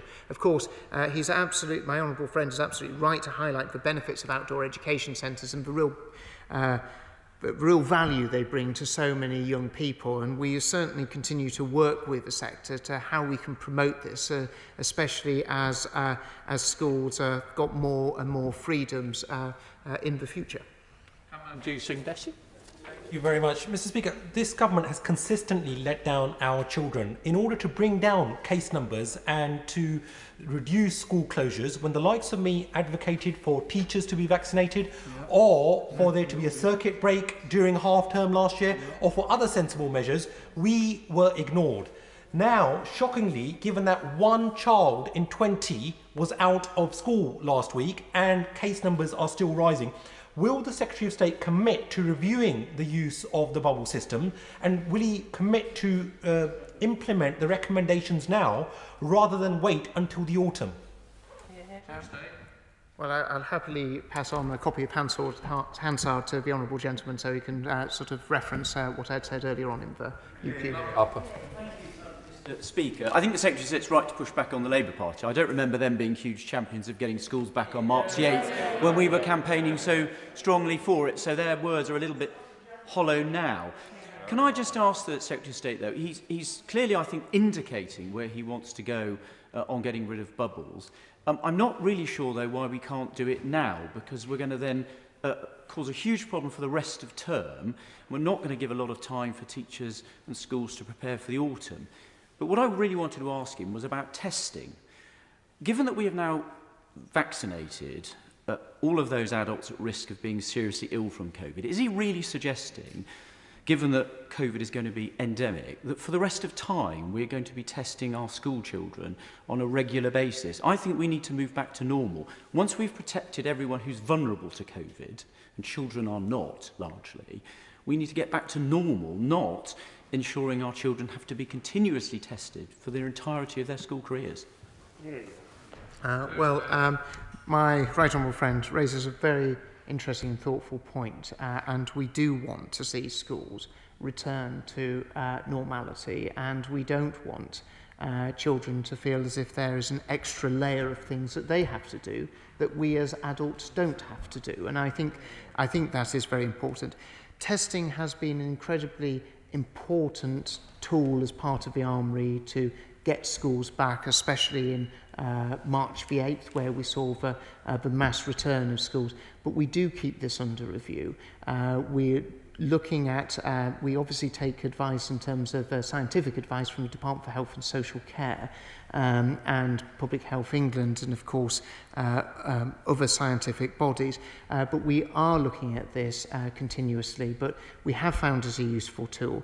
But actually, much longer term, do I see testing as something that we expect children to continuously do, always in the future? No, I don't. And I ideally want to move away from that at the earliest and most realistic possible stage.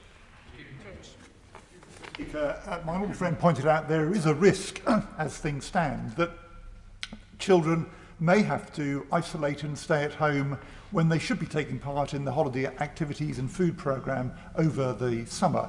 Can the Secretary of State give an assurance that whatever happens, children who are entitled to access food support over the summer will still be able to do that? I can absolutely assure the right honourable gentleman that that's the case. We will be looking to ensure that obviously the Department for Work and Pensions has its COVID support fund that is available for local authorities to provide free school meals. Any changes as part of the roadmap that would lead to the lifting of further restrictions and of bubbles within schools would also mean and take effect. So for the summer period, for summer holidays as well. So children who wanted to take part in holiday activity and food programmes would be very much be able to without operating within a bubble system. Red Clark. Thank you very much indeed, Mr. Speaker. Because of new variants, it's quite possible long into the future that the number of cases of COVID will increase from time to time. But is he aware that Professor Sir Andrew Pollard, who was behind the Oxford AstraZeneca vaccine, said that if high protection against hospitalisation continues, despite spread in the community, the public health crisis is over? So does my right honourable friend understand that we must move away from being concerned with the number of cases of COVID and disrupting schools needlessly through testing and isolation, and focus squarely on hospitalisation? I very much do have that at the forefront of my mind, and it'd be very interesting if my right honourable friend has time to actually maybe sit down with him and also some of my team and some from Department for Health and Social Care actually to sort of discuss this in greater detail, because the key thing is to making sure that people aren't being hospitalised and people aren't in danger of dying. And of course the vaccine has had enormous success in doing that, but we cannot then have a break on children's lives in the future. Shannon. Mr. Speaker, I commend and thank the Secretary of State for being here today and addressing the concerns of many of us.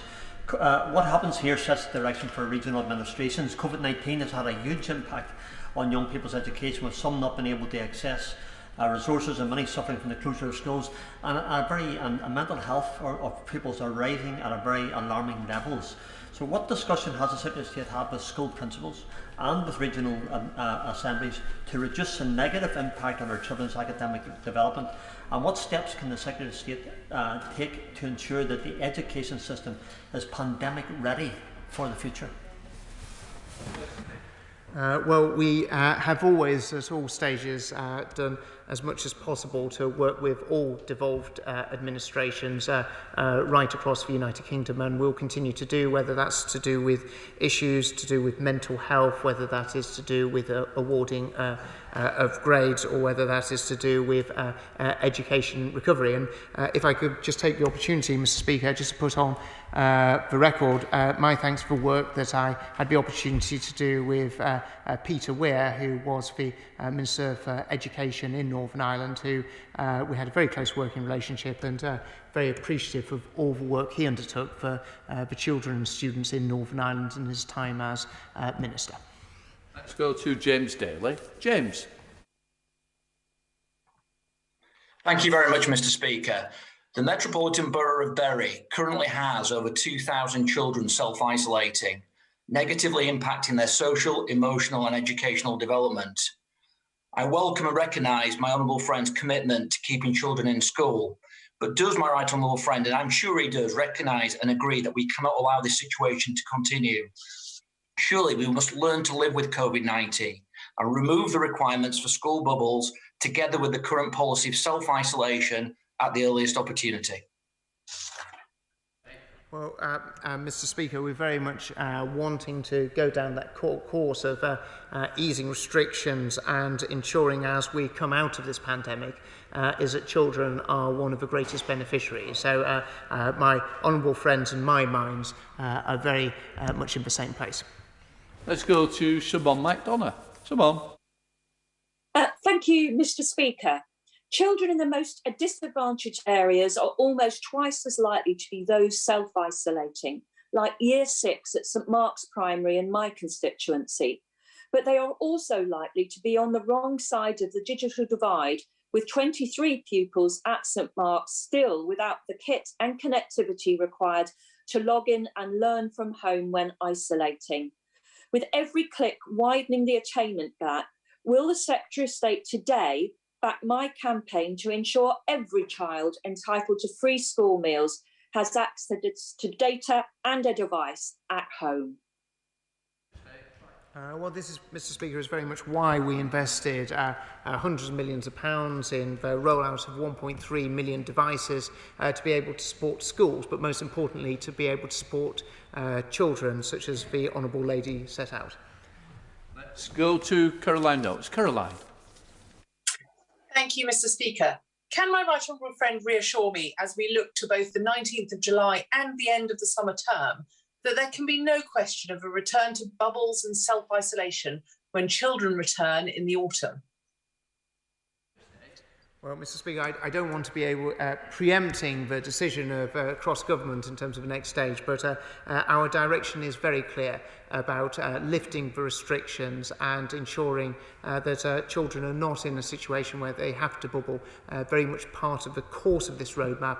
And of course, we'd be very much expecting that children would not be facing that in September, as my right honourable friend has asked. Let's go to Caroline Lucas. Caroline. Thank you, Mr. Speaker. The Secretary of State says his priority is to keep children in school, yet hundreds of thousands of them are missing yet more precious time in the classroom, as well as important end-of-term rituals, and families are angry and desperate. But for many months, organisations like the Health and Safety Executive and the Royal Society of Medicine have been saying that to protect our children, one of the basic things that needs to be done is to ensure better ventilation in all classrooms. If you live in New York, for example, you can consult a public website to see the ventilation status of every single classroom in the state, and there is serious investment in ventilation and filtration. Why hasn't the Secretary of State done something similar here, introducing those basic mitigation measures and fast-tracking the assessment of testing pilots? Living with COVID mustn't mean dumping all the risk on our children because the Education Secretary hasn't acted with anything like the urgency and ambition this crisis demands. As every stage, we've put in all the protective measures that are required in order to be able to keep children safe and make sure that they're back in the classroom and having the opportunity to learn. Right, let's go. Richard Graham. The numbers of pupils self-isolating and therefore not at school have risen nationally from 40,000 to 300,000 in 3 weeks. And in the same period in Gloucestershire, from a few hundred to almost 8,000, virtually 8% of all pupils. This is clearly not the direction either the Education Secretary or any of us would like to see happen. And therefore we can all agree with the SAGE's children's expert, Professor Russell Viner, who said that we have to rethink all the rules around our schools, which are not the driver of transmission at the moment. And to my knowledge, there is not a single child in Gloucestershire which is in one of our hospitals with the virus. So something needs to be done, and my right honourable friend has already given a clear steer that he wants to see children back at school as soon as possible and the benefits of summer school enjoyed. So could he consider a pilot project in Gloucestershire to allow all these children who are self-isolating to get back at school as soon as possible? Well, frankly, Mr. Speaker, if there's going to be a pilot project, it's going to be in Staffordshire, not in Gloucestershire, but it was a good old point. Right, let's go to Andrew Gwynn. Andrew. Thank you. Professor Marmot has reported today on the impact of inequality in large parts of Greater Manchester, including my own constituency, and we know COVID has exacerbated these inequalities. We know too many children have had their education disrupted and too many still are. And look, we all agree we need to ensure children and families are supported, not just during self-isolation, but that catch-up is intensified too. So what work is his department doing on the wider impact that COVID may have on this cohort of children in school or college through the pandemic? How do we ensure we properly tackle the inequalities created by COVID on top of the pre-existing inequalities affecting the same children? Well, I'd very much appreciate it if the honourable gentleman would forward on the report, as it would be very interesting to sort of look at the details on that. And we have been looking very closely at the impact of COVID on children's learning right across the country. And we've been doing a very detailed study with Renaissance Learning to look at the lost learning, not just as a national cohort, but very much at the granular detail. And this is very much informing our policy development as to how we best address that. Let's go to Stephen Hammond. Stephen. Thank you, Mr. Speaker, and can I thank my right honourable friend for his answers today and his commitment to remove self-isolation for school children as soon as possible, which would be widely welcomed across Wimbledon. Can I ask him to say what exactly, and can he reassure me what the government is doing to ensure that disabled children get the support they need at home when they have been self-isolating and unable to attend school?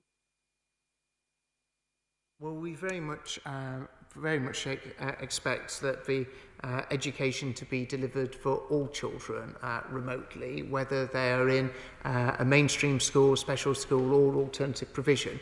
And we work with the sector to ensure that that happens, including the provision of IT equipment and devices, which is so critical for all schools to be able to deliver that. Mr. Speaker, we remember the appalling handling of the free school meals debacle over Christmas, where this government and football players had to, this opposition and football players had to try and force government to do the right thing. My constituents in Ilford South, amongst some of the poorest in certain super output wards, are concerned, extremely concerned, that their holiday activity and food programme has not been guaranteed if they are going to be at home self-isolating. Would the Secretary of State please be crystal clear that nobody will go without food this summer? Yeah. Well, the honourable gentleman probably actually heard my answer to his colleague earlier on, and of course the DWP scheme is there to ensure and support children who are in receipt of free school meals over the summer period. The holiday activity and food programme is an extensive scheme across local authorities right across the country. I think this is an excellent scheme, and we want to see all children to be able to take part in it because of the benefit not just of food, but as importantly, activity as well that's part of that scheme. Thank you, Mr. Speaker. I welcome my right honourable friend's commitment to end bubbles. Last week, some 74%, I think it was, of children who were isolating in England were doing so not because they caught COVID, but because someone in their bubble had done so. This puts a huge strain on them and their parents as well. So with that in mind, between now and terminus date, will my right honourable friend consider accelerating the rapid testing programme to ensure that we're seeing less self-isolating in children? Well, we always continue to work with Department for Health and Social Care in terms of testing and being able to sort of maximise that out so that actually we're able to catch people with COVID at home so they're not in a position of infecting their friends at school and also their teachers. Russian Narali. Russian. Thank you, Mr. Speaker. With nearly 400,000 children and young people out of school just last week from COVID-related reasons, the government's failures to secure our borders against the Delta variant has demonstrated the damage it's doing to children and their future. And given those failures and the incompetence, frankly, of the Secretary of State over the last year in getting a grip and supporting school children, isn't it time that he worked with the Chancellor to get the funding that's needed for catch-up, as was recommended by the former catch-up czar, Sir Keir Collins? There's a shortfall of £13.6 billion. Isn't it time that that money was provided so that children don't continue to suffer because of the mistakes of his government? Well, the Honourable Lady seems to be blissfully unaware that we've already invested over £3 billion in terms of supporting children to be able to catch up in our schools. We'll continue to work closely, as she requested, with the Treasury, as we have been doing as we approach the spending review, to see what further action is needed in order to be able to support our children. Thank you, Mr. Speaker. Last week, 375,000 pupils were off school through self-isolation, and there has been a 40% increase in antidepressants being prescribed to under 17-year-olds. Given that children are extremely unlikely to suffer serious ill health as a result of catching COVID, and given the damage being done to their education and their mental health, isn't it time we stopped this self-isolation madness and get all pupils back in the classroom where they belong? Well, I think my right honourable friend raises a really important issue in terms of children's mental health, and this is why we've been so concerned to put in interventions in place to be able to support children, as well as those who work in schools and colleges with their mental health at this incredibly difficult time. And actually the best way of helping children and all people with all staff is with their mental health is actually having schools functioning as normally as possible. And that's why we've always been clear that when we're in a position to be able to remove those restrictions, to be able to make those changes and actually make it easier for schools to operate as normally as possible, we will always take those steps at the earliest possible stage. Christian Matheson. Mr. Speaker, my constituent Stephen sums up the frustrations of parents and pupils when he tells me that his boy is now home again for a third time because somebody has tested positive in his school, even though they make him wear a mask. 10 days isolation, he's tested negative on a PCR test plus 2 tests a week, and asks how he can justify 40,000 people hugging each other at Wembley, but his son can't see his friends. And the effect on pupils was raised by my constituent Joe, who teaches and who has seen the mental health effects that the Secretary of State has just referred to. What additional support will be put in place to support Joe and the pupils he supports in this mental health crisis? Well, the honourable member is probably aware that both the Department for Health and Social Care and ourselves have outlined packages of support for schools in terms of boosting mental health support, including having training so that there are mental health those who trained to deal with mental health issues in all our schools right across the country.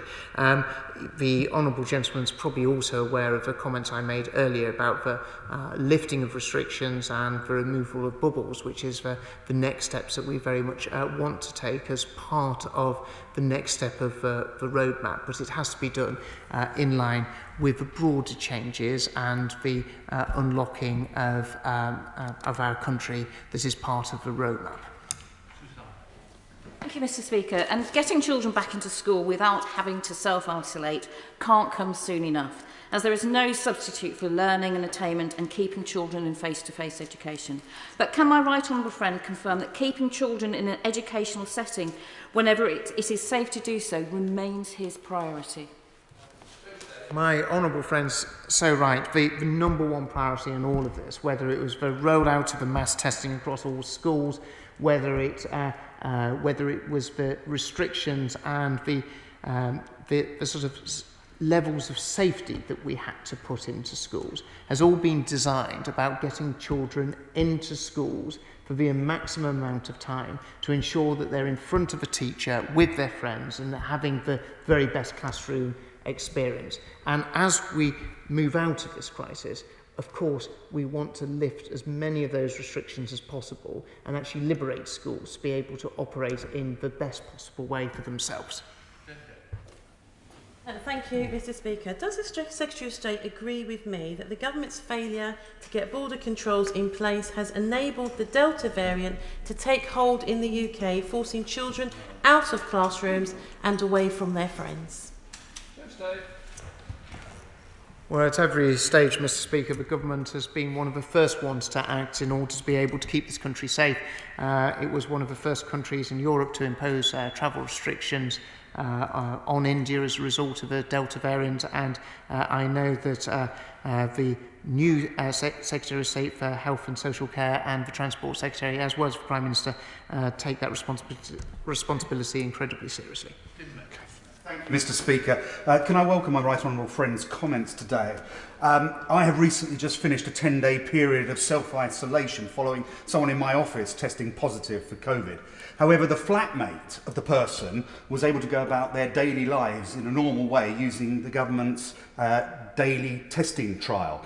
Surely, as we learn to live with COVID, it is time to move quickly to a more nuanced approach that does not endlessly interrupt children's education, as it cannot be right to have learning continuously disrupted by unnecessary self-isolation.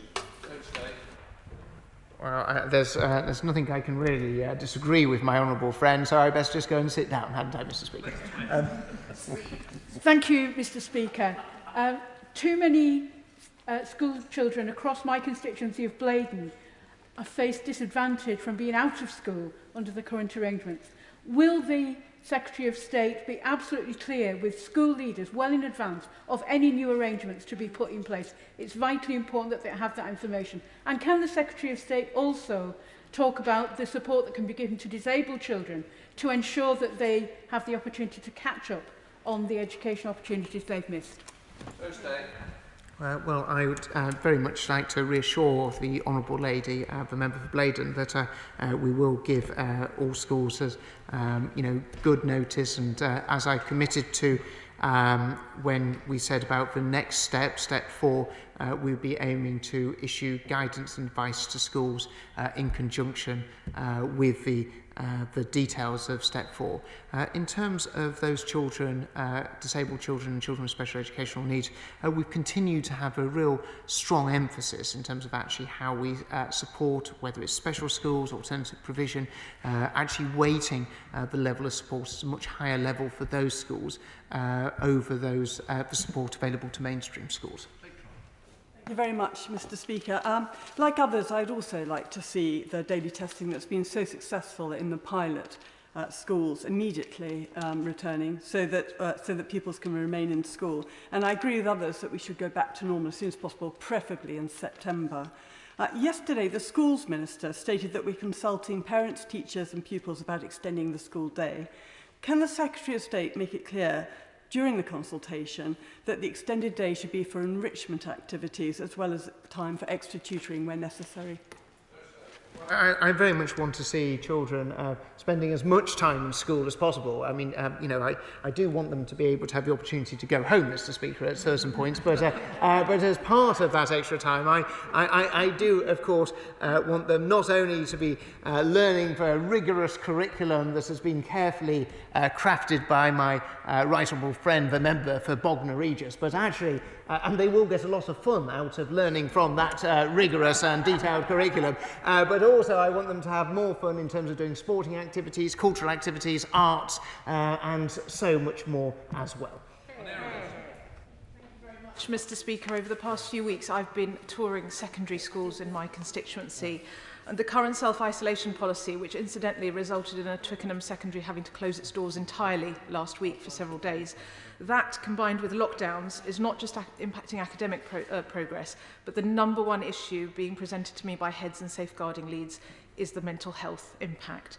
So as well as ensuring support for academic catch-up, could I urge him to do everything he can to speed up the rollout of mental health support teams in schools, but also please will he speak with the Health Secretary to provide urgent additional capacity for Tier 4 CAMS beds, because too many children are being turned away. And it is not an exaggeration that the evidence I'm being presented with is that children's lives are at risk because teachers and school counsellors just don't have the skills to deal with those cases. I think, Mr. Speaker, the Honourable Lady raises a very thoughtful, important issue. I'm very much with her as to I want to see the rollout of the mental health support in schools as quick as is feasibly possible to do so. And I think that also plays an incredibly important role in actually tackling some of the further pressure that's then put at the door of CAMS services. But I'll be very happy to take up the point that she raised with the Department for Health and Social Care, who runs CAMS, and as to how best we're able to support children in those early stages, but if there is the need for clinical intervention, how that can be best supported and swiftly supported in order to be able to deal with the problems early on. Thank you, Mr. Speaker. The government prioritised reopening schools above almost anything else, and schools in Stoke-on-Trent have been doing an absolutely amazing job to keep education going, given the challenges faced. And I know schools in my constituency are struggling with several COVID cases right now. It's absolutely vital we keep children in school as far as possible, especially from the most disadvantaged backgrounds. So will my right honourable friend do everything possible to ensure no more time is lost, ensuring all our young people receive the good quality education we want to see? Well, I know my honourable friend's done so much for education in Stoke, including his efforts to secure a new free school for the Stoke-on-Trent South constituency, and he's right. We constantly review what needs to be done to keep children in school for the maximum amount of time so they can benefit from the education. We recognise that that delivers the best benefits for children, not only in his constituency, but in all of our constituencies. Let's go to Charlotte Nichols. Charlotte. Thank you, Mr. Speaker. Teachers and school staff in Warrington North have moved heaven and earth over the last 18 months to try to support the education and welfare of our town's young people in the face of last-minute, changing and often contradictory guidance. Nowhere is this more the case than in SEND educational settings, especially as testing can be traumatic or indeed impossible for some children with special needs. When will schools know what is to happen in September? And can the Secretary of State confirm that this will be shared with schools well in advance of the summer holiday to ensure staff are not required to work across their summer leave, and that specific guidance will be provided for SEND schools rather than them being an afterthought? Well, specific guidance is always provided specifically for special educational needs schools, and I can ensure that the detail of gov.uk website is available to the Honourable Lady, so she might be able to read it if she is interested to do so. And Mr. Speaker, I can absolutely assure the Honourable Lady, as I said earlier on in answer to other questions, that we will provide that information at the earliest possible stage. Thank you, Mr. Speaker. I've been contacted by parents across Burnley and Padiham, some who have children off school for the third time, despite having never had coronavirus themselves. So can I welcome the Secretary of State's work to end isolation for students?